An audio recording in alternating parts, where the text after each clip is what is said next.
स्वागत है आप सभी का हमारे आज के सेशन में। तो आज हम PT 365 जो 2026 के लिए है उसका इन्वायरमेंट की जो PDF आई है उसे कवर करेंगे। तो इसमें 9 चैप्टर में इसे डिवाइड किया गया है। उसमें जो चैप्टर नंबर 1 है बायोडाइवर्सिटी के लिए, जैव विविधता के लिए, इसके हम कुछ पार्ट्स को आज देखेंगे। तो अगर हम इसे स्टार्ट करें तो हम इसे आसान भाषा में समझने के लिए अलग से इसे कवर करेंगे हिंदी में।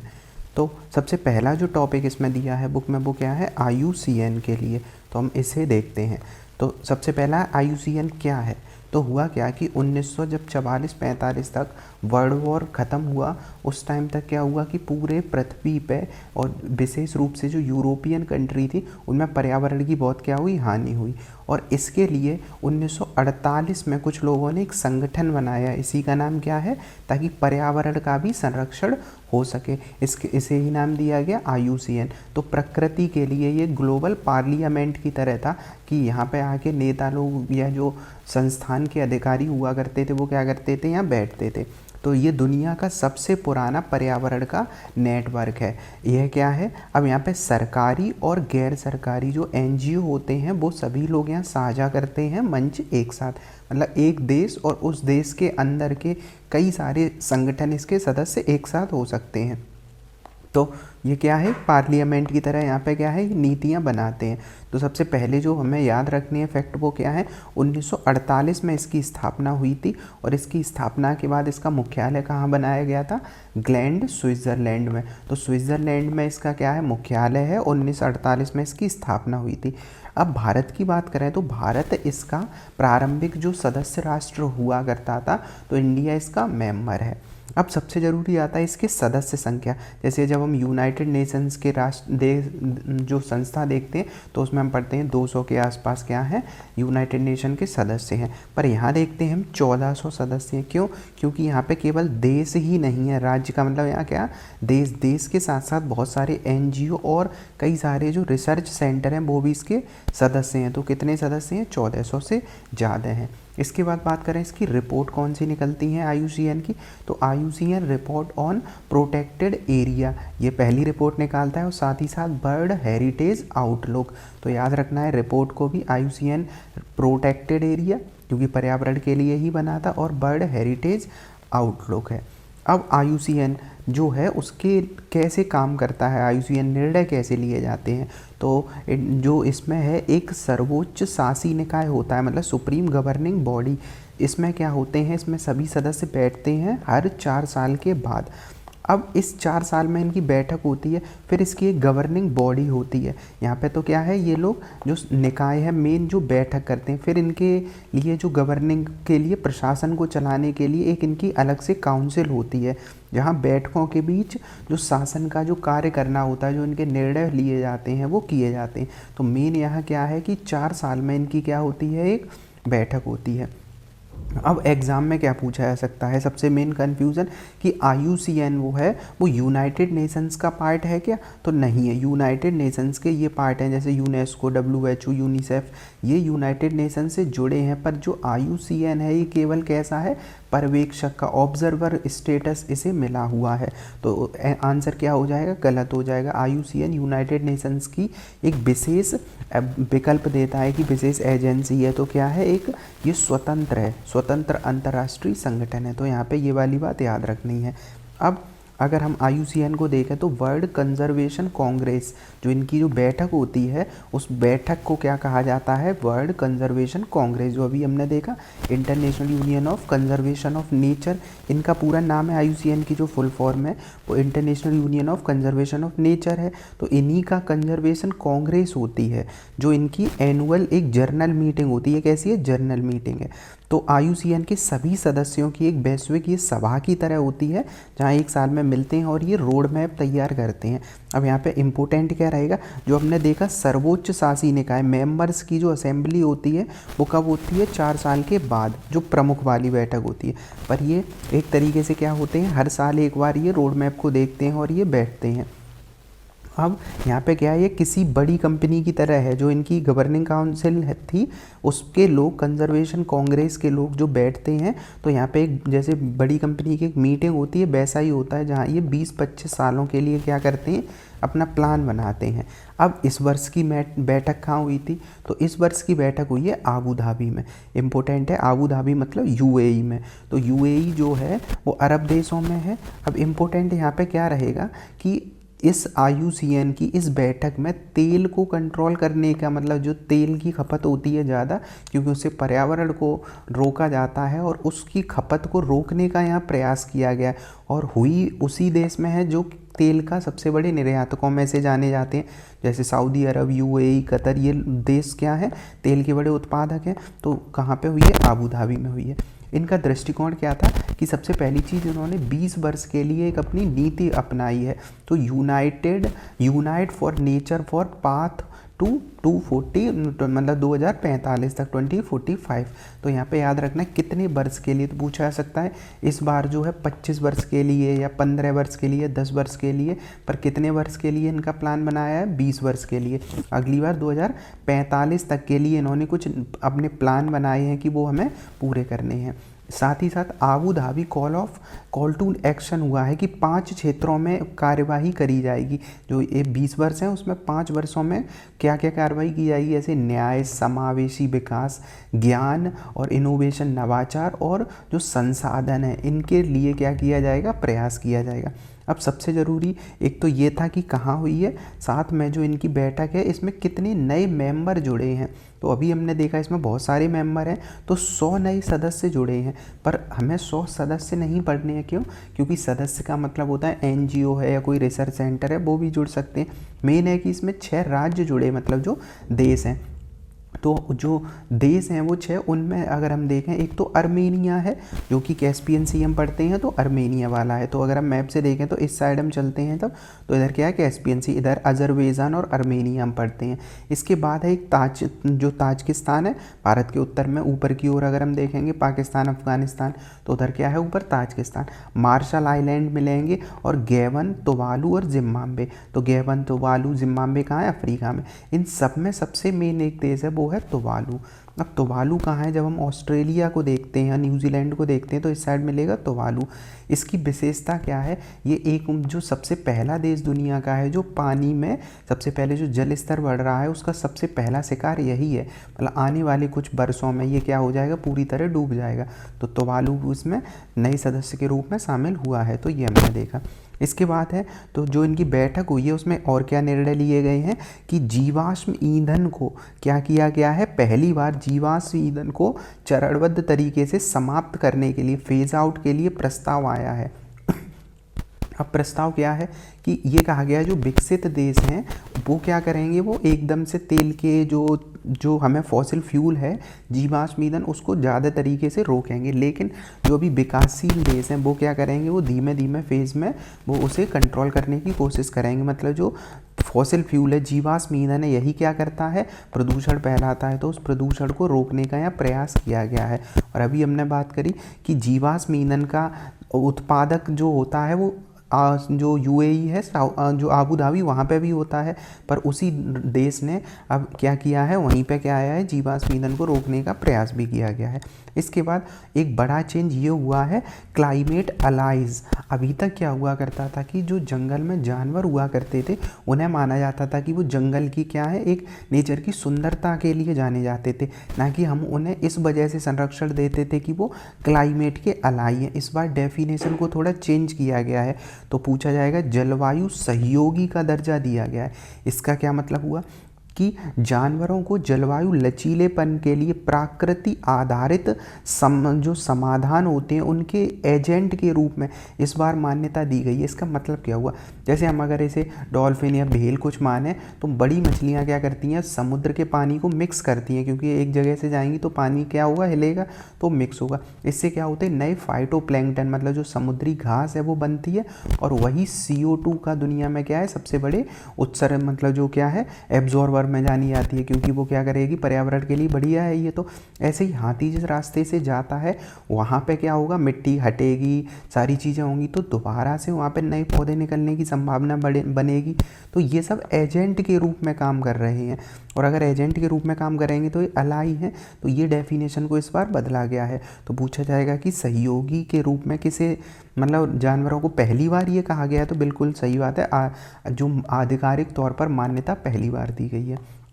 इसके बाद है भारत का कदम, अगला जो पॉइंट है एक नया आर्टिकल कि भारत का कदम। तो नेशनल रेड लिस्ट का रोड मैप भारत ने जारी किया है, कितने, अगले 5 वर्षों के लिए। अब इसमें हुआ क्या है कि जैसे IUCN रेड लिस्ट निकालता है, तो अभी हम IUCN के बारे में ही पढ़ रहे हैं। इसे देखने के बाद भारत ने कहा है कि दुनिया में हो सकता है कोई जीव रेड लिस्ट में किसी दूसरी कैटेगरी में हो, पर भारत में उसके लिए अलग कैटेगरी बनानी चाहिए, क्योंकि हर एक जगह पे जानवर सेम तो नहीं है। तो भारत ने क्या किया है, जैव विविधता के लिए अपनी एक अलग से खुद की रेड लिस्टिंग सिस्टम को तैयार किया। ये आधार जो होगा बनाने का, ये IUCN वाला ही होगा, पर इसे हम अपने तरीके से बनाएंगे। तो वनस्पति और जीवों के लिए यहाँ पे फंसा सकता है कि IUCN की तरह है, जैसे वहाँ पे जीव और वनस्पति का बनता है, तो यहाँ पे क्या है, वनस्पति पेड़ पौधों के लिए और जीवों के लिए एक कस्टम रिपोर्ट कार्ड की तरह ये होगा, जो बताएगा कि कौन सी प्रजाति पर कितने खतरे हैं। तो पूछा जाएगा केवल जीवों के लिए, केवल वनस्पति के लिए, दोनों के लिए। तो क्या है, दोनों के लिए है, वनस्पति और जीवों के लिए। अब रोड मैप ये क्या है, मतलब रेड लिस्ट कैसे भारत की बनेगी। तो मंत्रालय इसके अंतर्गत कौन सा रहेगा, जो अपना पर्यावरण मंत्रालय, जो इन्वायरमेंट वाला मंत्रालय, उसके अंतर्गत 2 संस्थाएं हैं। संस्थाएं कौन सी हैं, जो जूलॉजिकल सर्वे ऑफ इंडिया और बॉटनिकल सर्वे ऑफ इंडिया है, ZSI और BSI। अब इनसे नाम से ही पता चल रहा है, जूलॉजिकल ये कौन सी वाली रिपोर्ट तैयार करेंगे, जो जीव जंतु की, और बॉटेनिकल वाले कौन सी रिपोर्ट तैयार करेंगे, रेड लिस्ट, जो पेड़ पौधों वाली है होगी। तो ये संस्था क्या करेगी, IUCN इंडिया के सहयोग से ये तैयार करेंगे। मंत्रालय कौन सा रहेगा, पर्यावरण मंत्रालय। दायरा क्या है, तो अभी हमने देखा 2030 तक इन्हें अपना लक्ष्य पूरा करना है। 11,000 प्रजातियों का आकलन करेंगे। उद्देश्य क्या है कि भारत में उनकी स्थिति क्या है ये देखना है। तो लक्ष्य कब तक है, 2030 तक। तो यहाँ पे याद रखना है, फौना के लिए है मतलब जो जानवर है उनके लिए, फ्लोरा के लिए मतलब पेड़ पौधे जीव जंतु इनके लिए है, जो पुष्प वगैरह हैं। तो ये अब ये जो चीज़ें हो रही हैं किसके आधार पे, तो एक कुनमिंग मॉन्ट्रियल प्रोटोकॉल आया था, तो उसी प्रोटोकॉल को पूरा करने के फ्रेमवर्क के रूप में भी इसे जोड़ा जा रहा है। तो पूछा जा सकता है कि कुनमिंग मॉन्ट्रियल प्रोटोकॉल जो है ग्लोबल बायोडाइवर्सिटी का, उससे ये कनेक्टेड है, तो बिल्कुल ये कनेक्टेड है। इसके बाद IUCN की जो रेड लिस्ट है उनके बारे में देखते हैं। तो यहाँ पे कई सारे कैटेगरी होती हैं, इनमें 3 कैटेगरी के बारे में हम देखते हैं पहले। तो एक तो लीस्ट कंसर्न होता है, अगर इसे हॉस्पिटल समझो तो लीस्ट कंसर्न है एक जर्नल वार्ड में, जैसे एक पेशेंट है वो जर्नल वार्ड में, मतलब नॉर्मल है, वो थोड़ी बहुत दिक्कत है पर वो जर्नल वार्ड में। इसके बाद 2 कैटेगरी देखें अगर हम, वल्नरेबल और क्रिटिकली, जो इंडेंजर्ड है। तो अगर इन्हें देखें वल्नरेबल को, तो ये है जैसे ये दोनों मान लो ICU में ये है क्रिटिकली ही इसकी स्थिति, पर ये ICU में तो है पर IUCN में वेंटिलेटर पे नहीं है। वो कौन सा होता है, वो ये वाला रहेगा क्रिटिकली। तो इन दोनों में अंतर क्या है, दोनों ICU में मतलब दोनों की संख्या एकदम से घट रही है, पर ये क्या है क्रिटिकली वाले वेंटिलेटर की सिचुएशन में। तो इसे ऐसे करके हम समझ सकते हैं। तो यहाँ देखा हमने। इसके बाद जो इनकी लिस्ट है, पूछा जाता है कि जो रेड लिस्ट है वो कितनी श्रेणियों में आती है। तो जो रेड लिस्ट है वो 9 श्रेणियों में आती है। अब सबसे पहला होता है नॉट एवेलुएटेड, ये मूल्यांकन नहीं हुआ है। बहुत से जानवर हैं जिनका एवेलुएशन नहीं होता है, तो इसे इसमें नहीं होगा। इसके बाद है डाटा कुछ का पर्याप्त नहीं होगा। लीस्ट कंसर्न मतलब सबसे कम चिंता, इनकी कोई चिंता नहीं है। यहाँ से स्टार्ट होता है कि नियर थ्रेटन, खतरे के करीब हैं, मतलब अभी संख्या अच्छी खासी है पर हो सकता है आगे भविष्य में ये खतरा है इन पे, तो नियर थ्रेटन है। इसके बाद वल्नरेबल हैं, सुभेद्य, इन पर जोखिम ज़्यादा है। इसके बाद इंडेंजर्ड आते हैं, संकटग्रस्त हैं, बहुत उच्च जोखिम है इन पे। क्रिटिकली बिल्कुल ही गंभीर रूप से संकटग्रस्त हैं, जो अभी हमने देखा वेंटिलेटर पे। उसके बाद होता है एक्सटिंक्ट इन वाइल्ड, जंगल से विलुप्त हो चुके हैं। जंगल से विलुप्त का मतलब क्या हुआ, जैसे कई जानवर हैं जो जंगल में नहीं है पर उन्हें संरक्षण अलग से दे दिया गया है, मतलब उन्हें कहीं जैसे चिड़ियाघर या कहीं पे मतलब सरकार ने या किसी संस्था ने उन्हें क्या किया है, संरक्षण दे रखा है, तो जंगल से विलुप्त हो चुके हैं। तो ये क्या है, एक्सटिंक्ट इन वाइल्ड। इसके बाद होता है एक्सटिंक्ट। एक्सटिंक्ट का पहले ये मतलब होता था कि जैसे 50 साल से ना दिख रहा हो वो जानवर मार लेते थे। अब इसमें डेफिनेशन में क्या है कि जो बिल्कुल रूप से जिसके बारे में पक्के स्रोत हों कि वो अब उपलब्ध है ही नहीं है, वो इस श्रेणी में आएगा। तो मेन क्या रहता है, ये 2-3 श्रेणियाँ रहती हैं क्योंकि ये विलुप्त हो चुके हैं इनमें। तो ये हैं क्रिटिकली इंपॉर्टेंट है, इंडेंजर्ड और वल्नरेबल है, तो नो लिस्ट में रहेंगे। इसके बाद देखें रेड लिस्ट में अपडेट है। क्या अपडेट है इसमें, अगर हम देखें तो IUCN नियमित रूप से इनमें अपनी प्रजातियां हैं वो अपडेट करता रहता है, क्योंकि एक तरीके से तो रहेगा नहीं, जैसे शेयर मार्केट होता है वैसे ही क्या है कि इनमें कोई संख्या बढ़ती है कोई संख्या घटती है, तो उस हिसाब से इसमें अपडेट होता रहता है। अब इस बार का अपडेट क्या है 2025-26 के लिए, तो आर्कटिक सील हैं, जो आर्कटिक में ऐसे सील होते हैं जानवर, तो उनकी 3 प्रजातियां विलुप्ति के कगार पर पहुंच चुकी हैं। क्यों? क्योंकि हम देखते हैं कि आर्कटिक और अंटार्कटिक जो उत्तरी और दक्षिणी ध्रुव वाली चीज़ें हैं, यहाँ पे क्या है बर्फ़ तेज़ी से पिघल रही है, तो यहाँ जानवर जो वहाँ के हैं मूल जैसे सील्स हैं, तो ये क्या है, ये विलुप्ति के कगार पे हैं। तो पहला ये पता चला आर्कटिक की सील्स जो इस एरिया में है ये वाला। इसके बाद है ग्रीन सी टर्टल। अब इसमें अच्छी चीज़ है, जो ग्रीन सी टर्टल है इसमें इम्प्रूव हुआ है, इंडेंजर्ड से इसमें क्या हुआ, लीस्ट में चला गया है।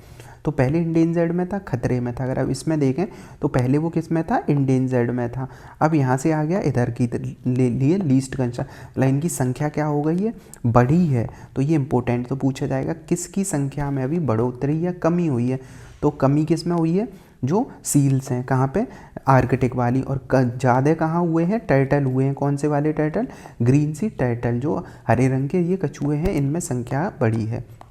अब भारत में क्या डाटा हुआ, ये तो हमने देखा पूरे दुनिया भर का। भारत के लिए डाटा ये है कि भारत के कुछ ये 4 मुख्य रूप से पक्षी हैं, और ये बड़े पक्षी नहीं है। सबसे बड़ी बात क्या है, ये खेतों पे निर्भर हैं पक्षी, और इनकी संख्या तेज़ी से घटी है। अब इसका क्या मतलब हुआ, तो हो सकता है कि जिस एरिया में ये पक्षी घट रहे हैं वहाँ पे क्या हुआ है कि जो खेती है, किसानी है, वहाँ पे इनको जो दवाएं वगैरह डाली जाती हैं उनकी वजह से, केमिकल की वजह से, खाद की वजह से इनकी क्या है, मृत्यु ज़्यादा हो रही है, तो इनकी संख्या में कमी आई है। तो पक्षियों की स्थिति के बारे में हमें ये देखना है। सबसे पहला है ये इंडियन रोलर नियर थ्रेटेंड में है, ये थोड़ा ग्रीन टाइप का कलर का होता है, तो याद रखना है, ब्लू ग्रीन टाइप का। तो ये रोलर है, ये क्या है, नियर थ्रेटेंड में आ गया, मतलब ये ख़त्म होने वाला है। तो एक चीज़ याद, ये ध्यान देना है क्या, इंडियन रोलर।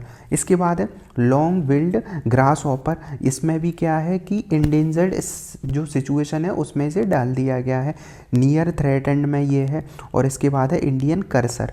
तो पूछा जा सकता है ये 3-4 प्रजातियों के बारे में कि कौन सी प्रजातियाँ भी हाल ही में भारत में जिनकी संख्या में गिरावट आई है, तो ग्रास हॉपर है, रोलर है, कर्सर है, ऐसे इनके नाम है। इसके बाद एक वर्ड दिया है इस मैगजीन में, जो ये इन्वायरमेंट का टॉपिक है 365 में, इसमें एक वर्ड यूज़ हुआ है, उस वर्ड का नाम है इकोसाइड। जैसे जेनोसाइड हम पढ़ते हैं जब लोगों को मारा जाता है, तो वैसे ही समझो कि अंतर्राष्ट्रीय अपराध जो न्यायालय है ICC जिसे हम पढ़ते हैं, उसमें अब इकोसाइड को जोड़ दिया गया। इसका क्या मतलब हुआ, अगर कोई लोग, कोई संस्था या कुछ भी पर्यावरण को बहुत ज़्यादा नुकसान पहुंचाते हैं तो इसे माना जाएगा इकोसाइड। तो ये अपराध की श्रेणी में डाला गया है, तो शब्द पूछा जा सकता है। अब रेड लिस्ट से अगर हम आगे चलें तो IUCN का ग्रीन स्टेटस स्पीसीज़ है। ये क्या है, तो ऐसे समझो कि 2012 तक क्या हुआ करता था, ये लोग हर साल रिपोर्ट निकालते थे कि ये जानवर ICU में है, वर्तमान में रेड लिस्ट में है या फिर किसी में है। अब क्या हुआ, 2012 में एक बार विचार आया कि ये तो बताते हैं कि कौन ICU में, ये नहीं बताते हैं कि कौन सही होके निकल के गया है ICU से। मतलब क्या हुआ, हम उन जानवरों की बात नहीं करते हैं जो रेड लिस्ट में थे पर इतना अच्छा काम हुआ है कि वो रेड लिस्ट से अब सही हो गए। जैसे अभी हमने देखा हरे रंग वाला कछुआ, तो उनकी लिस्ट भी तो होनी चाहिए, ऐसा विचार आया था 2012 के आसपास। लेकिन क्या हुआ 2021 में इसके लिए काम किया गया और ग्रीन स्टेटस एक अवधारणा आई। तो इसमें क्या हुआ है, IUCN की ये स्टेटस ग्रीन स्टेटस स्पीसीज, इसमें रेड लिस्ट की जगह हम ग्रीन स्टेटस देखते हैं, मतलब ऐसे जीव जो बिल्कुल सही हो चुके हैं। इसमें भी हालांकि बहुत सारी कैटेगरी हैं, जैसे कि सबसे पहला तो हमने ये समझा कि है क्या लिस्ट, ये रेड लिस्ट का पूरा क्या मतलब, रेड लिस्ट में जो जानवर अच्छे हो जाते वो इस लिस्ट में डाल दिए थे। अब इसमें कैटेगरी क्या है, जैसे रेड लिस्ट विलुप्ति का जोखिम मापता है, ग्रीन स्टेटस क्या है, संरक्षण की सफलता देखता है, रिकवरी हुई है कि नहीं हुई है। अगर रेड लिस्ट यह बताती है कि बीमारी कितनी गंभीर है तो ये बताता है कि रिकवर हुआ है कितना, तो ये देखा हमने।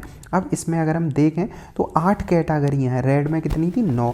इसमें है जैसे क्रिटिकली जो है, क्रिटिकली से फुली रिकवर तक है, तो अगर इस लिस्ट में आ जाएगा 100% के आसपास तो क्या आएगा, फुली रिकवर। और फुली रिकवर का मतलब ये नहीं हुआ है कि उनकी संख्या बढ़ गई है, फुली रिकवर का मतलब है कि जहाँ वो पाए जाते थे, मान लो कोई साउथ में इस एरिया में कोई पक्षी या जानवर पाया जाता था और उसे संरक्षण कहीं और दिया गया, लेकिन अब वो इस एरिया में भी आराम से मिलने लगा है, नॉर्मल संख्या भी बढ़ गई, मतलब वो अपने नेचुरल स्थान पर मिले और संख्या भी बढ़ जाए, तो ये वाली चीज़ इसमें देखनी है। तो ग्रीन स्कोर कब दिया है, ग्रीन स्कोर जो है ये इसमें पूर्ण रिकवरी की स्थिति को दर्शाता है। फुली रिकवरी का अर्थ क्या होता है, सभी हिस्सों में मौजूद हो, जो कि अभी हमने समझा। कैटेगरी कितनी है, 8 श्रेणियाँ, जैसे क्रिटिकली डेप्लेटेड, लार्जली और फुली रिकवर है। उसके बाद अगर हम देखें क्या एग्ज़ाम में फंसा सकता है ट्रैप में, कि क्या ग्रीन स्टेटस मूल्यांकन रेड लिस्ट मूल्यांकन का एक अनिवार्य हिस्सा है, तो अनिवार्य मैंडेटरी तो नहीं है, यह रेड लिस्ट का क्या है, एक वैकल्पिक है। इसमें बस देखते हैं कि हाँ कुछ ऐसी प्रजातियां जिनके लिए बहुत अच्छा हुआ है, तो ये क्या है, ये ऑप्शनल है। रेड लिस्ट क्या है, अनिवार्य है IUCN का, पर ये क्या है, ऑप्शनल है, तो ये हमने देखा। इसके बाद क्या है, इसमें IUCN की रेड लिस्ट हमें चेतावनी देती है, जैसे अलार्मिंग सिस्टम में। ग्रीन स्टेटस जो है वो हमें आशा देता है कि जो जीव हैं उनके संरक्षण या पेड़ पौधे हैं उनके संरक्षण का प्रयास सफल हो चुका है, तो ये पूछा जा सकता है। इसके बाद अगर हम देखें अगला जो टॉपिक हमारा इसमें ही है, जो पहला वाला हमने ये देखा IUCN वाला, ये वाला टॉपिक। अब अगले पे हम चलेंगे, तो अगर हम देखें तो यहाँ पे जो एक पुरस्कार है उसका नाम है केंटन R मिलर अवार्ड। इसकी संकल्पना कैसे आई, तो यह पुरस्कार जो नेशनल पार्क हैं, नेशनल पार्क और जो भी प्रोटेक्टेड एरिया हैं वहाँ के प्रबंधन और नवाचार। अब यहाँ पे इम्पोर्टेंट क्या है, पूछेगा कि केंटन मिलर जो अवार्ड है ये किससे संबंधित है, तो पर्यावरण से संबंधित है।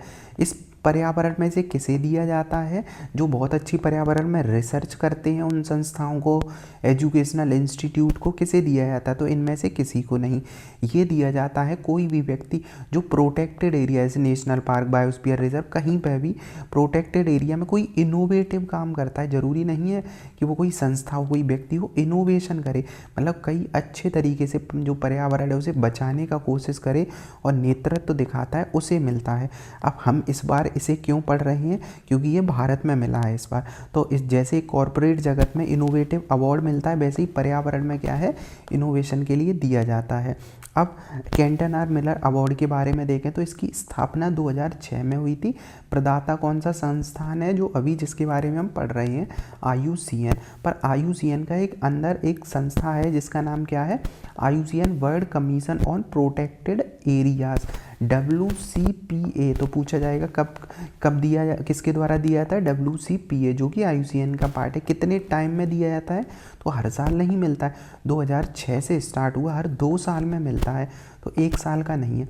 इस बार हम क्यों पढ़ रहे हैं, तो काजीरंगा के जो निदेशक हैं वहाँ के, उन्हें दिया गया है, पहले भारतीय बने हैं। ये तो पूछा जा सकता है किसे, काजीरंगा के। अब इन्हें क्यों दिया गया, तो इन्होंने क्या किया, असम का जो काजीरंगा वाला एरिया है वहाँ पे इन्होंने बाढ़ वगैरह आती थी और जो भी एरिया में शिकार ज़्यादा होते थे वहाँ पे उन्होंने रोकने का प्रयास किया है और अलग अलग तरीके से। तो पूछा जाएगा किसे दिया गया है, तो काजीरंगा के निदेशक को दिया गया है, तो ये वाली चीज़ याद रखनी है। संस्थापक कौन है, तो मतलब किसके द्वारा, तो अभी हमने देखा WCPA, जो कि IUCN के 6 जो उसके आयोग है अंदर कई सारे, उनके द्वारा ये दिया जाता है 2 साल में। तो किसे, काजीरंगा के जो निदेशक हैं उन्हें दिया गया है। अब IUCN जो स्पेसीज हैं सर्वाइवल कमीशन मतलब SSC एक वैश्विक थिंक टैंक है। अब जैसे IUCN में बहुत सी जो प्रजातियां होती हैं, स्पेसीज होती हैं, उनके सर्वाइवल के लिए कमीशन है कि उन्हें सही से किया जाए। तो ये अवधारणा क्या है कि 10,500 से अधिक स्वयं सेवक जो विशेषज्ञ होते हैं, यहाँ पे क्या लिखा है सर्वाइवल कमीशन। तो यहाँ पे कुछ लोग होते हैं जो क्या करते हैं, वॉलंटियर करते हैं, स्वयं सेवा खुद से करते हैं और वो क्या करेंगे, पर्यावरण और जो जीव जंतु है ना बचाने का प्रयास करते हैं। तो यह एक मतलब 10,500 से अधिक स्वयंसेवक विशेषज्ञों का एक विज्ञान आधारित क्या है नेटवर्क है। किसके अंतर्गत, IUCN को ये सलाह देता है। ये एक नेटवर्क तो पूछा जा सकता है इस सलाह के बारे में कि SSC जो है ये वाला स्पीसीज सर्वाइवल कमीशन एक क्या है, तो IUCN को सलाह देता है और ये सलाह एक स्वयंसेवी विशेषज्ञ होते हैं वो लोग देते हैं। यह दुनिया का सर्वश्रेष्ठ वैज्ञानिक जो थिंक टैंक है किसके लिए, वन्य जीवों के लिए। तो पर्यावरण में वन्य जीवों के लिए वो सबसे बड़े में ये जाना जाता है, तो इसका नाम याद रखना। अब UPSC में विकल्प क्या दे सकता है, ये सरकारी निकाय, अभी तुमने देखा ये स्वयं सेवक है, सरकारी नहीं है, तो इसके बारे में पूछा जा सकता है। तो IUCN का जो नेतृत्व करता है, इस बार क्या हुआ है ये भी क्यों अभी हम पढ़ रहे हैं, क्योंकि इसकी उत्पत्ति तो हुई थी 1949 में, क्योंकि 48 में IUCN बना, उसी के अंतर्गत ये बना 1949 में। अब पहली बार क्या हुआ है कि नए चेयरपर्सन बने हैं इसके 25 से 29 तक के लिए। भारत के एक वन्यजीव संरक्षणवादी हैं विवेक मेनन, तो इनका नाम पूछा जा सकता है कि विवेक मेनन जो है वो, जैसे भी कीटन पुरस्कार देखा हमने, अब इसमें क्या है कि विवेक मेनन को बनाया गया है IUCN के SSC का प्रमुख। तो ये वाली चीज़ याद रखनी है इसमें। इसके बाद अगर हम देखें इनकी भूमिका क्या रहती है इन लोगों की, कि जैसे जो प्रजातियां हैं उनकी जो वैल्यू है, उनके स्वास्थ्य है, उनकी सारी चीज़ें जो मतलब पर्यावरण में उनकी वैल्यू क्या है, वो सबको ये निगरानी करते हैं। अब IUCN का वर्ल्ड हेरिटेज आउटलुक 4 जो कि अपनी ऊपर हमने देखा था रिपोर्ट निकालता है ये, तो यहाँ पे क्या होता है जो विश्व धरोहर हैं उनकी हेल्थ रिपोर्ट निकालते हैं। तो IUCN का वर्ल्ड हेरिटेज आउटलुक 4 यह रिपोर्ट UNS जो यूनेस्को के प्राकृतिक विश्व स्थल हैं। तो हमने देखा मतलब अभी IUCN पढ़ रहे, एक और संस्था फेमस होती है जो यूनाइटेड नेशंस की यूनेस्को, जिसको हम ज़्यादातर पढ़ते ही हैं UPSC में, कि ये अमूर्त मूर्त जो श्रेणियाँ होती हैं उनमें ये क्या देता है कि संरक्षण देता है। तो उनके जो स्थल हैं यूनेस्को के स्थल, उनका भी आकलन करता है IUCN का ये रिपोर्ट। तो ये क्या है, धरोहर के लिए हेल्थ रिपोर्ट तो पूछा जा सकता है। इसके बाद इसमें निष्कर्ष क्या है, अब इसमें जो निष्कर्ष है वो इस इमेज से हमें समझना है। तो पहली चीज़ याद क्या रखनी है कि विश्व धरोहर का हेल्थ रिपोर्ट यूनेस्को नहीं निकालता, यूनेस्को के लिए मतलब यूनेस्को के स्थलों के लिए IUCN निकालता है। अब भारत में हम क्यों इसे पढ़ रहे हैं, तो इसने जो रिपोर्ट बनाई है उसमें 3-4 एरिया डिवाइड करे हैं। तो इसने कहा है सिग्निफिकेंट कंसर्न मतलब बहुत चिंता की बात है पश्चिमी घाट के लिए, मानस के लिए, ये असम वाला एरिया और सुंदरबन के लिए, ये पूरा एरिया है। यहाँ पे क्या है भारत में बहुत चिंता की बात है। सुंदरबन वाला एरिया है, यहाँ पे क्या है गुड, पहले सिचुएशन गुड में हुआ करती थी, अब कंसर्न में आ गई मतलब चिंता की बात। तो 1, 2 और 3 ये क्या क्या है, पश्चिमी घाट पूछा जा सकता है, तो मैं इमेज से याद रहेगा पश्चिमी घाट, पश्चिमी घाट के बाद सुंदरबन और सुंदरबन के बाद ऊपर क्या है ये वाला मानस। तो ये 3 एरिया हैं जो इस रिपोर्ट के अनुसार इनकी स्थिति गिर रही है। पर भारत में एक एरिया ऐसा भी है जो गुड रेटिंग में, पर केवल एक ही एरिया है, वो एरिया है कंचनजंगा। अब यूनेस्को की हम साइट पढ़ते हैं तो कंचनजंगा को मिश्रित श्रेणी में भी पढ़ते हैं, तो कंचनजंगा ही एकमात्र ऐसी जगह है भारत में जो गुड रेटिंग में इस रिपोर्ट में बताई गई है। तो ये देखा हमने। अब ग्रीन स्टेटस असेसमेंट लॉ इनके लिए सिर्फ गिनती नहीं, मतलब क्या है इसमें रिकवरी का मूल्यांकन है। तो शेर जो है पैंथेरा लियो जैसे वैज्ञानिक नाम है कि रिकवरी और उसके पारिस्थितिक कार्यों के मूल्यांकन करने वाला यह पहला असेसमेंट है। ग्रीन स्टेटस असेसमेंट अगर पूछा जाए तो क्या है, ये पहला असेसमेंट है जो इनके लिए हो रहा है, मतलब मूल्यांकन किया जा रहा है। यह केवल यह नहीं दिखाता कि कितने शेर बचे हैं, बल्कि वो पुराने ठिकानों पर लौट रहे हैं या नहीं। तो यही तो मेन चीज़ है जो अभी हमने देखा IUCN में ग्रीन वाला, कि पुरानी जगह पर लौट रहे तो उन्हें अच्छा माना जाता है, तो वैसे ही इसमें दिया है। तो ये चीज़ याद रखनी है। ग्रीन स्टेटस में क्या बताया है, इसमें जो रिपोर्ट आई है उस रिपोर्ट को अगर हम देखें तो इसमें कहा गया है कि काफ़ी हद तक काफ़ी हद तक कम हो चुकी है आबादी किस एरिया में, जो रेड वाला एरिया में दिख रहा है। उसके बाद विलुप्त क्षेत्र क्या है, जो उत्तरी अफ्रीका वाला एरिया है, ये वाला एरिया यहाँ पे क्या है। और दक्षिण पश्चिमी वाला कौन सा है, एशिया का एरिया, यहाँ पे क्या हुआ है, शेर विलुप्त हो चुके हैं। ये वाला एरिया जो दिख रहा है ऊपर का, यहाँ पे शेर विलुप्त हो चुके हैं। इसके बाद सफलता की कहानी क्या है, तो पश्चिमी और दक्षिणी अफ्रीका जो क्या है, अफ्रीका का ये वाला एरिया जो है। और सबसे इम्पोर्टेंट, चूँकि हम भारत में पढ़ रहे हैं, भारत में अच्छे परिणाम मिले हैं शेर के लिए, क्योंकि भारत में गिर वाले एरिया में पाया जाता है शेर। तो ये चीज़ याद रखनी है। मतलब कहाँ पे, जो ये वाला मैप से ज़्यादा याद रहेगा, तो मैप में देखेंगे तो उत्तरी अफ्रीका और ये एशिया का कुछ पार्ट यहाँ पे क्या है, विलुप्त हो चुके हैं। कहाँ पे, बिल्कुल। इसके बाद है विलुप्त क्षेत्र का, जहाँ पे क्षेत्र है ये वाला एरिया हो गया। और सफलता कहाँ मिली है, पश्चिमी और दक्षिणी मध्य अफ्रीका, और दक्षिण अफ्रीका वाला भी अच्छा एरिया है, और भारत के एरिया। तो ये देखा।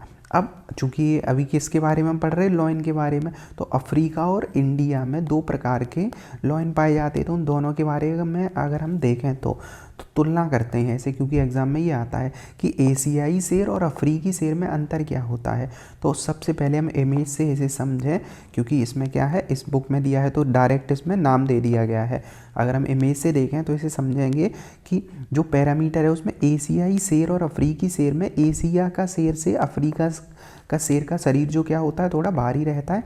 उसके जो सिर पे जो ये बाल हैं वो ज़्यादा बड़े रहते हैं, कान ढके हुए रहते हैं। तो क्या देता है एग्ज़ाम में, वो कभी कभी छोटी छोटी हिंट देता है कि ऐसा होता है ऐसा। साथ में क्या है यहाँ पे, उप सहारा वाले क्षेत्र में ये पाया जाता है। उप सहारा में कौन से क्षेत्र, सवाना। तो पूछा जाएगा कि अफ्रीका के जो शेर हैं वो सवाना में हैं, स्टेपी में, कैसे प्रदेशों में पाए जाते हैं, तो कैसे, सवाना में। सवाना में क्या होता है, घास के मैदान होते हैं।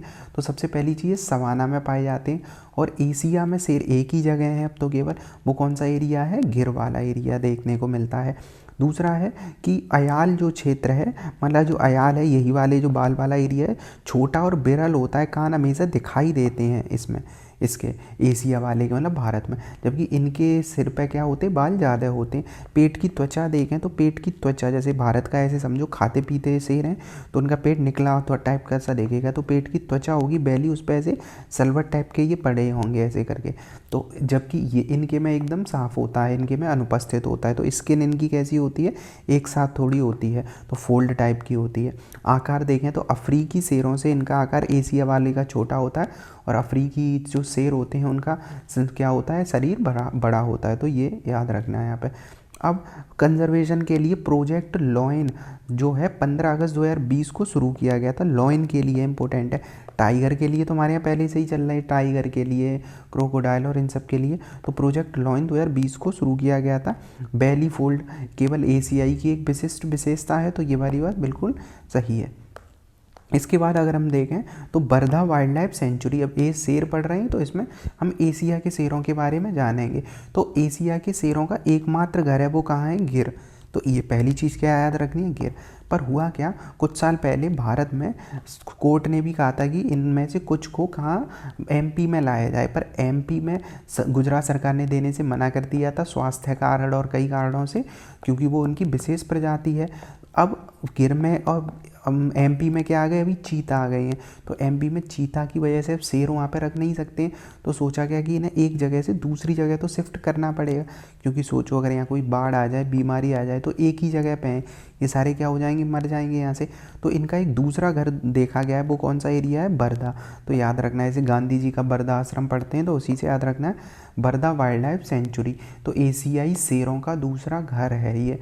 तो यहाँ पे याद रखना स्थान कहाँ है, पोरबंदर देवभूमि, द्वारका, गुजरात जिले में स्थिति क्या है, इसे ग्रेट गिर, जो ग्रेटर गिर है उसकी तरह से इसे विकसित करना है। तो गिर से अब कहाँ जाएंगे, बर्धा वाले एरिया में ये शेर जाएंगे, याद रखना है।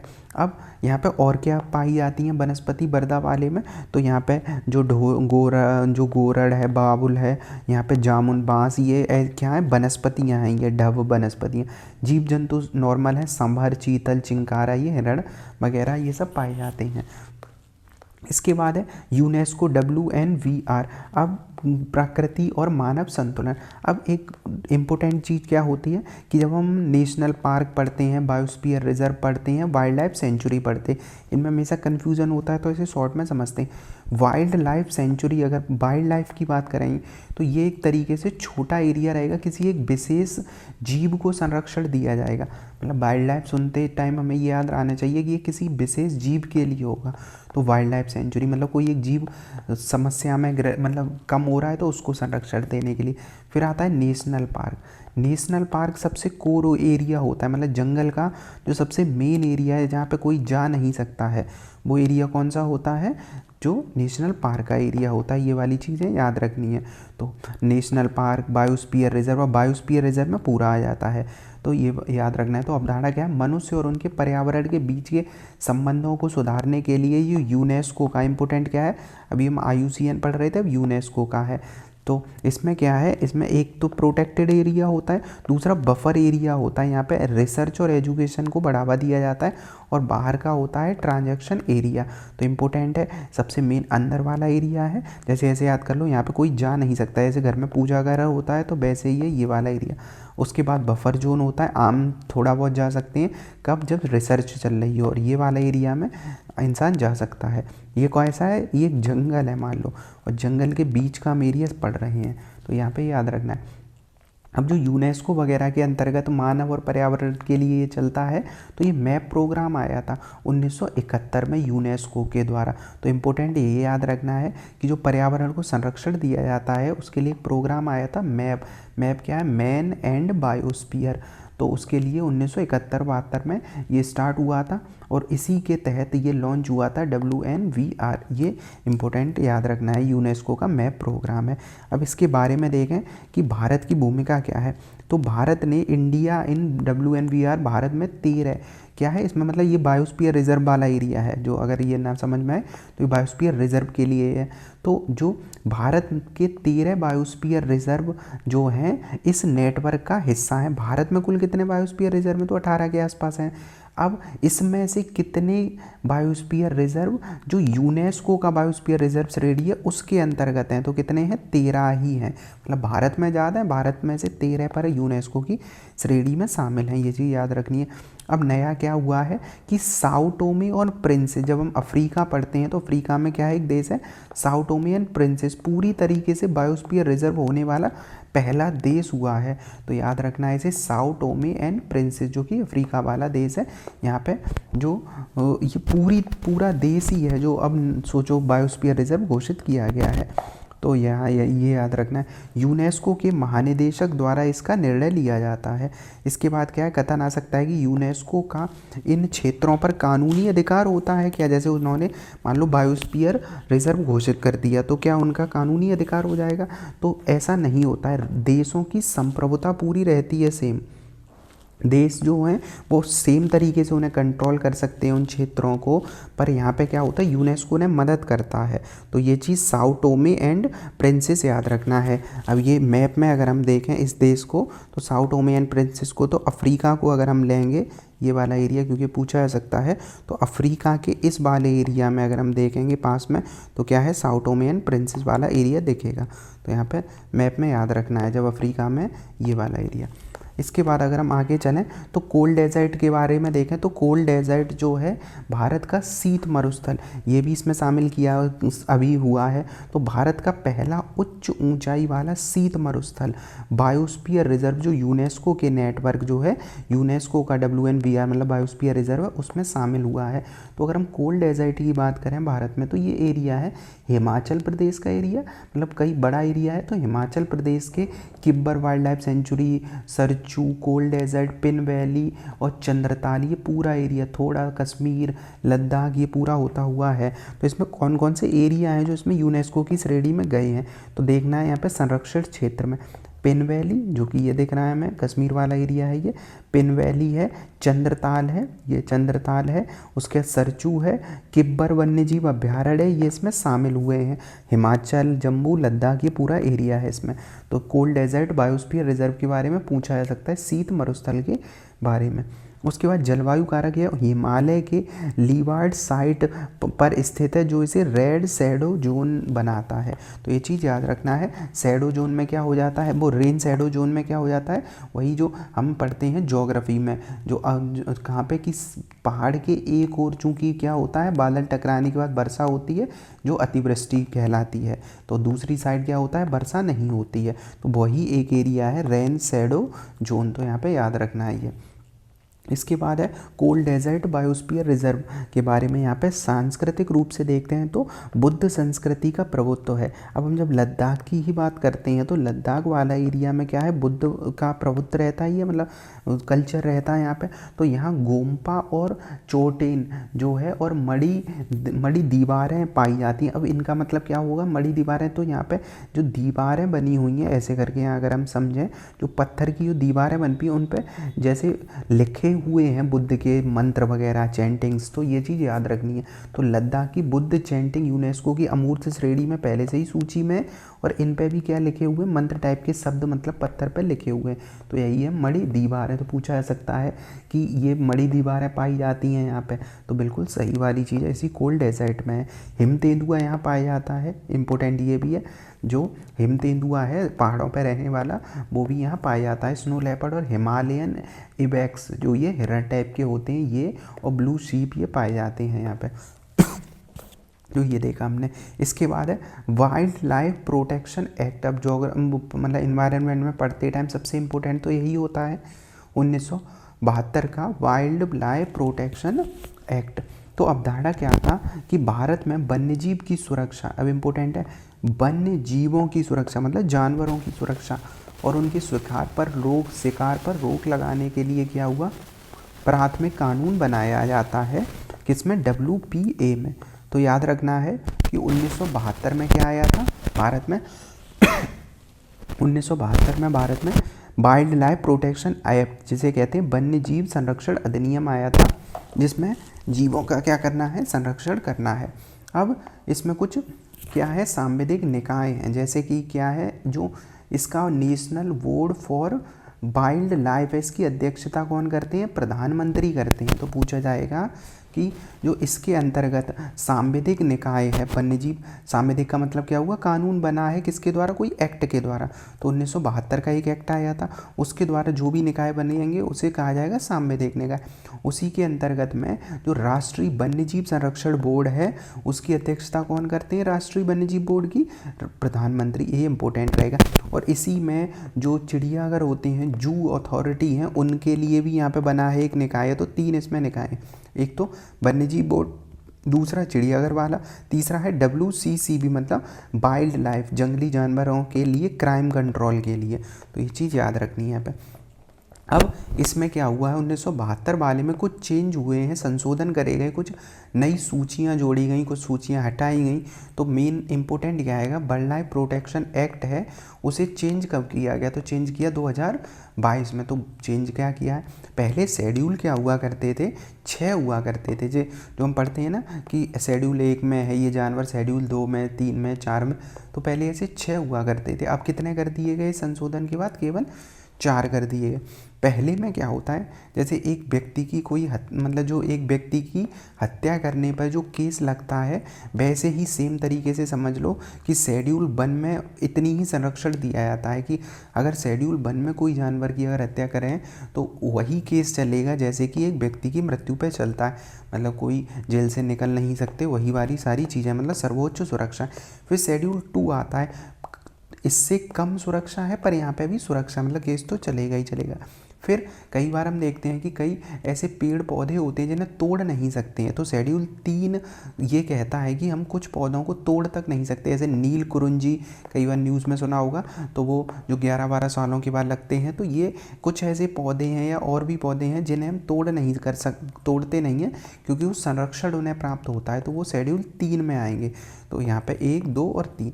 4 में क्या आती हैं, साइट्स, मतलब इंटरनेशनल के तहत जो सूचियों में प्रजातियां शामिल होती हैं वो भारत में भी शेड्यूल किसमें 4 में डाल दी जाती हैं, तो साइट्स के अंतर्गत है। तो ये देखा हमने। तो वाइल्ड लाइफ प्रोटेक्शन एक्ट है, मतलब वन्य जीव संरक्षण अधिनियम 1972। इसमें धारा 11 और 12 जो सैंक्शन है वो कहता है कि मुख्य वन्य जीव वार्डन, अब इम्पोर्टेंट है कि मुख्य वन्य जीव वार्डन, अब क्वेश्चन कैसे फंसाएगा कि क्या राज्य सरकारें सीधे शेड्यूल वन के जानवरों को मारने की अनुमति दे सकते हैं? अगर मान लो किसी को ये चीता शेर कोई अटैक करे, क्या वो इन्हें डायरेक्ट मार सकता है? तो अगर वो सुरक्षा में भी, तो अगर वो मारता है एक किसी जानवर को, तब भी उसे उसके पूरे कारण बताने पड़ेंगे, शुरुआत केस से ही होगी। पर क्या इसे रोका जा सकता है कि अगर कोई जैसे जानवर ज़्यादा हत्याएं कर रहा हो या कुछ, तो कर सकते हैं इसे चेंज? तो राज्य सरकार कर सकती है? नहीं। इम्पोर्टेंट क्या, राज्य सरकार नहीं कर सकती, केंद्र सरकार की अनुमति चाहिए। और चीफ वाइल्ड लाइफ वार्डन, अब ये कौन होता है?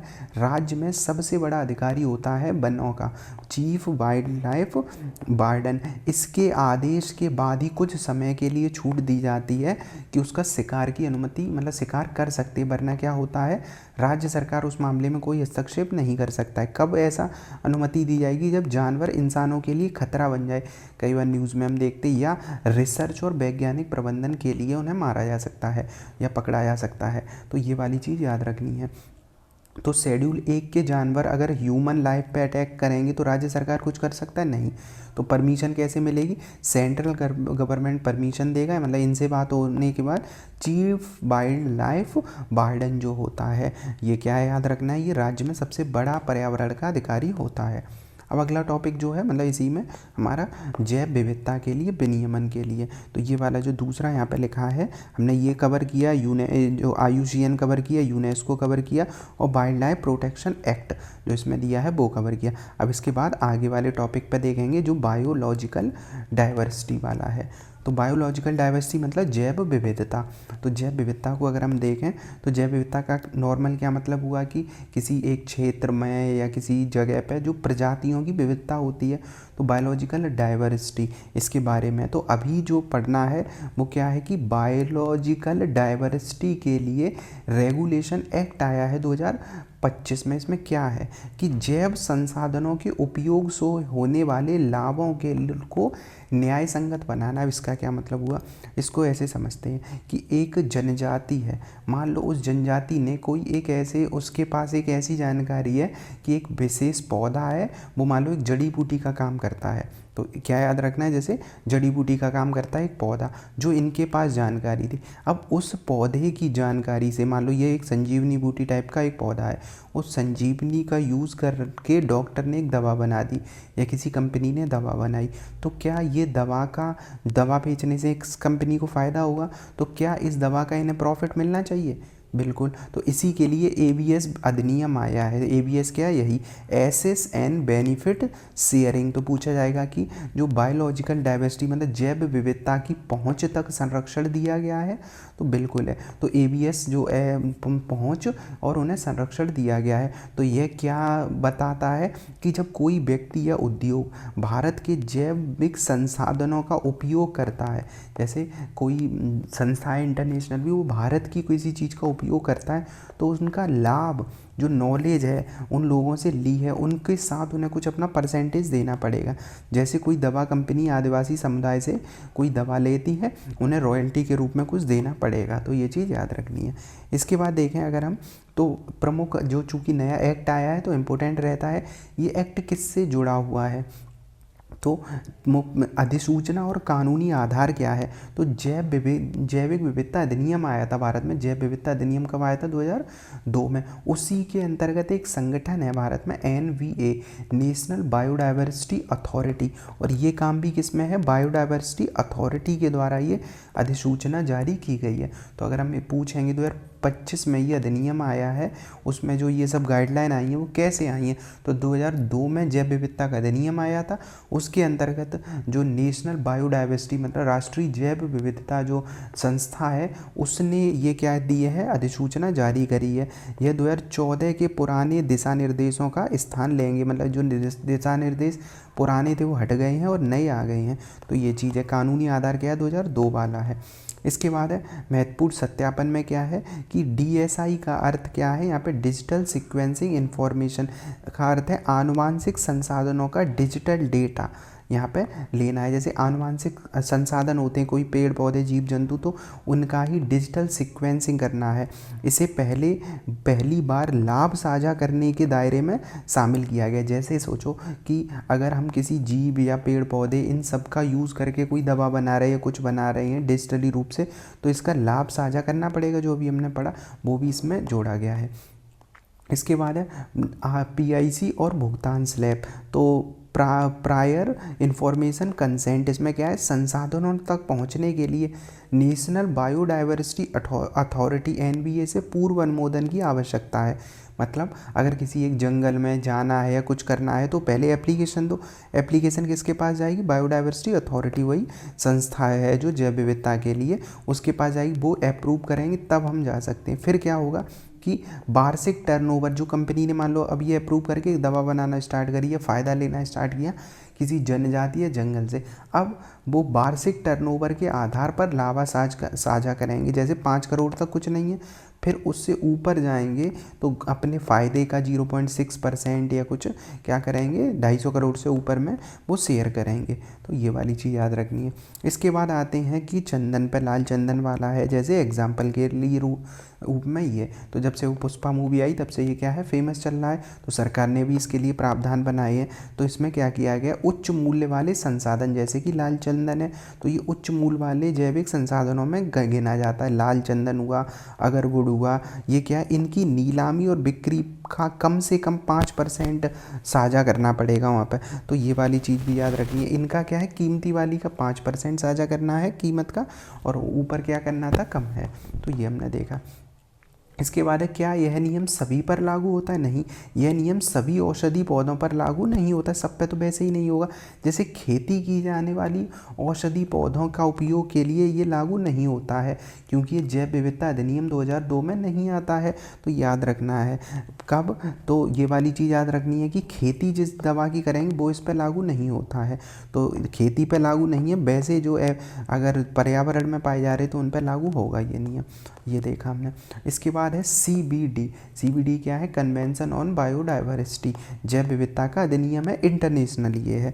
तो वैश्विक ढांचा और प्रमुख तथ्य इसके देखें तो 1992 में हम जानते हैं ब्राज़ील में क्या हुआ था, अर्थ समिट हुआ था, इसे रियो समिट भी कहते हैं, अपनाया गया ऐसा। इसमें 196 देश भारत सहित हैं इसमें शामिल है, और मुख्यालय इसका कहाँ है, जो CBD का है, बायोडाइवर्सिटी मतलब ये क्या है, जैव विविधता के लिए संरक्षण अधिनियम के, मतलब जैव विविधता के अंतर्गत संरक्षण का ये संस्था, इसका मुख्यालय मॉन्ट्रियल कनाडा में। तो देखो संगठन यहाँ बना था अर्थ समिट के द्वारा, कनाडा में क्या है इसका मुख्यालय। भारत सदस्य, बिल्कुल भारत सदस्य, और इसमें जो मैप में दिख रहे हैं वो सभी इसके सदस्य हैं। तो इससे याद रहेगा, यहाँ समिट हुआ, ये हेडक्वार्टर है यहाँ पे। तो इसमें क्या करना है, चूँकि नाम ही है CBD, नाम CBD का मतलब क्या है, convention on biodiversity, biological diversity मतलब जैव विविधता। तो इसमें क्या है, देखो जैविक विविधता का संरक्षण करना, उनका सतत यूज़ करना, मतलब केवल अब ऐसा यूज़ करना कि अगली पीढ़ी तक ये चलता रहे, और लाभों का निष्पक्ष साझाकरण, मतलब एक देश अगर दूसरे देश के से लाभ पा रहा है तो उसे भी कुछ देना पड़ेगा रिटर्न में। तो यही है ABS, जो कि हमने ऊपर भी डिस्कस किया था। अब इसके प्रमुख प्रोटोकॉल क्या हैं बायोडाइवर्सिटी के, जैव विविधता के 1992 के, इसमें है एक कार्टाजेना प्रोटोकॉल, एक नगोया प्रोटोकॉल, बहुत एग्जाम में पूछे जाते हैं, फेमस भी है। तो कार्टाजेना प्रोटोकॉल क्या है, कार्टाजेना प्रोटोकॉल है सेफ्टी के लिए, इंपॉर्टेंट है, बायो सेफ्टी के लिए ये है। जैसे एक देश से दूसरी जगह पर कोई केमिकल या कुछ भी जीव जंतु या कुछ जाता है तो उनके हैंडलिंग उपयोग के लिए सुरक्षा बरती जाएगी। तो ये कार्टाजेना प्रोटोकॉल है सुरक्षा के लिए, बायो सेफ्टी के लिए। दूसरा है नगोया प्रोटोकॉल, ये है लाभ को साझा करने के लिए, एसेस एंड बेनिफिट। तो इम्पोर्टेंट रहेगा ये एसेस है। इसमें अगर एग्जाम्पल में हम याद करें तो नगोया है, एन बाद में आता है, तो नगोया एन बाद में, तो साझा तो हम तब करेंगे जब हम उसे पहले सेफ्टी देंगे। तो कार्टाजेना में क्या है, पहले हम सेफ्टी देंगे फिर उसे नगोया में साझा करेंगे। साझा करने का मतलब वही है कि एक देश अगर दूसरे देश के संसाधन से प्रॉफिट पा रहा है तो उसे कुछ देगा।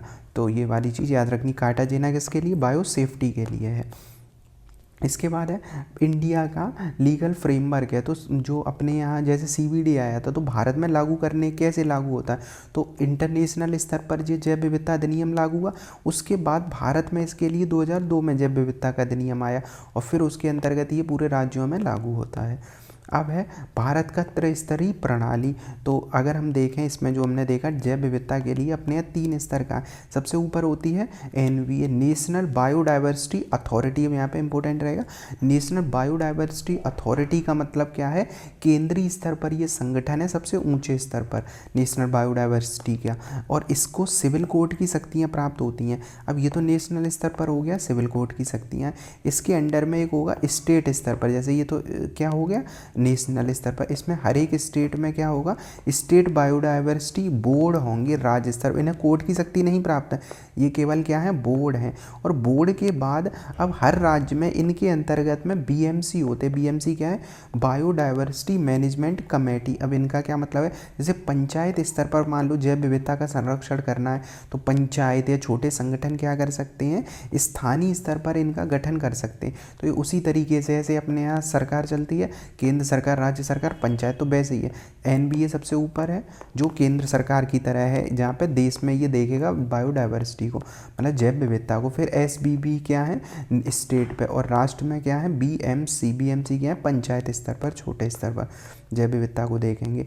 इसके बाद है, अब इसी को देखने के लिए अगर हम ये से समझें BMC को, तो उसका सबसे अच्छा एग्जाम्पल है केरल का। तो केरल में वैसे ही पंचायत मजबूत है। तो केरल का कानी जनजातीय समुदाय, जो इस बुकलेट में जो दिया था बायोडाइवर्सिटी के लिए, तो कानी समुदाय है, उसके बारे में इसमें एग्जाम्पल दिया था कि यहाँ पे आरोग्य पाचा पौधे का पारंपरिक ज्ञान इनके पास था। मतलब यहाँ के लोग जो थे वो एक किसी पौधे को चबाते थे जिससे वो मतलब कई सारी बीमारियाँ सही हो जाती थी। तो ये जीवनी नामक एक ऊर्जादायक दवा का इससे विकास किया गया।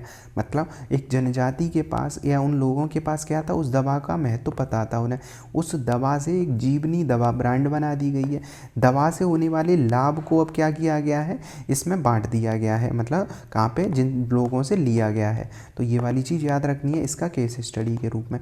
अब एक अगला न्यूज़ है स्लॉथ बियर को लेकर, जो अपने यहाँ भालू नॉर्मली पाए जाते हैं, ये वैक्यूम क्लीनर के रूप में। तो ये इसमें इंपॉर्टेंट अलग से दिया था न्यूज़ में। तो स्लॉथ बियर चूँकि इनकी जीभ ज़्यादा बड़ी सी होती है और ये क्या खाते हैं, कीड़े टाइप की चींटियाँ वगैरह होती हैं वो ये खाते हैं। तो स्लॉथ बियर के बारे में पूछा जा सकता है, इनका नाम यही आएगा स्लॉथ बियर के बारे में।